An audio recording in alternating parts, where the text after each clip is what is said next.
கிருஷ்ணா ஸ்லோகம் 4.10 வீதராகபயக்ரோத மன்மயா மாம் உபாஸ்ரிதா பஹவோ ஞான தபசா பூதா மத்பாவமாகதா. பற்றுதல், பயம், கோபம் இவற்றிலிருந்து விடுபட்டு முழுதும் என்னில் லயித்து என்னை சரணடைந்த பற்பல நபர்கள் என்னை பற்றிய அறிவால் இதற்கு முன் தூய்மையடைந்துள்ளனர். இவ்வாறாக அவர்கள் எல்லோரும் என் மீது திவ்யமான அன்புடையவர்களாயினர். இச்லோகத்தின் முக்கியத்துவம் என்னவென்றால், முதலில் ஒருவன் தன்னுணர்வுக்கான ஆரம்ப ஆவலை பெற்றிருக்க வேண்டும். இது அவனை ஆன்மீகத்தில் முன்னேற்றியவர்களுடன் உறவு கொள்ள முயற்சிக்கும் நிலைக்கு கொண்டு வரும்.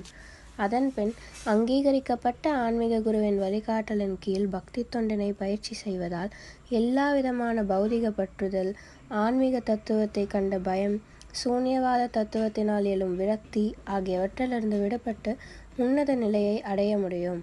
அவன் பூரண புருஷோத்தமரான பகவான் ஸ்ரீ கிருஷ்ணரை பற்றி கேட்பதில் ருசியை காண்கிறான். இந்த ருசி அவனை கிருஷ்ண உணர்வின் மீது பற்றுதல் கொள்ளும் நிலை கொண்டு செல்கிறது. அந்நிலை முதிர்ச்சி பெறும்போது திவ்யமான இறையன்பின் ஆரம்ப நிலையான பாவ நிலையை அடைகிறான். அந்த இறையன்பின் உண்மையான நிலையே பிரேமை எனப்படும். அதுவே வாழ்வின் மிக உயர்ந்த பக்குவ நிலையாகும். அதன்பின் இறுதியில் பரமபுருஷரின் திருநாட்டை சென்றடையலாம். ஹரே கிருஷ்ணா.